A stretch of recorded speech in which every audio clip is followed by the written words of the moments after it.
ترجمہ کرتے تھے وہ لوگوں صحابہ کون ہیں؟ قرآن کہتا ہے اوذو فی سبیلی، قرآن کہتا ہے او سا محمد کے صحابہ تم میں رب کے لیے ستائے گئے ہو۔ فالذین ہاجروا وَأُخْرِجُوا مِن دِيَارِهِمْ، قرآن کہتے ہیں جنہوں نے ہجرت کی، گھروں سے نکال دیے گئے، اوذو فی سبیلی، عرشوں والا رب کہتا ہے میرے لیے ستائے گئے۔ ربا کون ستائے گئے؟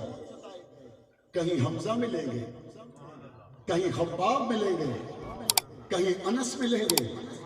وہ خباب میں ملیں گے جن کو مدینہ کے دور میں حضرت عمر نے پوچھا خباب بتانا مکہ کی سختیاں کیسی تھی؟ خباب نے جواب میں داستان نہیں سنائی، کہا عمر میری کمر پہ لکھی ہے پڑھ لو، میری کمر پہ لکھی ہے پڑھ لو۔ عمر نے کہا خباب کیا کہتے ہو؟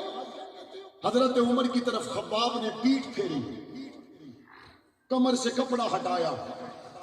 حضرت عمر کہتے ہیں میں نے دیکھا کمر سیاہ ہو چکی تھی اور اس میں گڑے پڑ چکے تھے۔ میں نے کہا خباب یہ کیا؟ کہا امیر المومنین محمد کا کلمہ پڑھا اور پتھروں کو گرم کیا گیا، خباب کو اوپر لٹا دیا گیا۔ عمر نے پوچھا پھر؟ کہا میرا خون نکلا، میری چربی پگھلی، پتھر ٹھنڈے ہو گئے۔ عمر نے پوچھا پھر؟ کہا امیر المومنین پھر سے مجھے اٹھایا گیا، نوکیلے پتھروں کو پھر سے انگارہ بنایا گیا، بنا کر مجھ خباب کو پھر سے اوپر لٹایا گیا۔ پھر کیا ہوا؟ کہا پھر سے خون نکلا، پھر سے چربی نکلی، انگارے بجھ گئے۔ عمر نے پوچھا خباب جب جلایا جا رہا تھا، جب تجھے انگاروں کے اوپر لٹا کر پاؤں سے پکڑ کے انگاروں پر ہلایا جا رہا تھا تو نے کیا فیصلہ کیا؟ خباب کہتے عمر جان جاتی تو جاتی، محمد کا دامن تو نہیں چھوڑ سکتا۔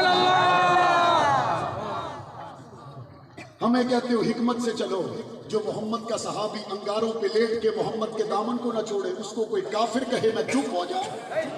جو حضور کے صحابہ ریت پہ لیٹ کر حضور کا ساتھ نہ چھوڑے، اگر وہ مسلمان نہیں تو دنیا میں مسلمان کوئی نہیں ہے۔ جو حضور کے لیے ہجرتیں کرے اور پاک پیغمبر کی محبت میں تن من دھن کنبے قبیلے دکانیں سب کچھ چھوڑ دے، اگر وہ مسلمان نہیں تو دنیا میں کوئی مسلمان ہو سکتا؟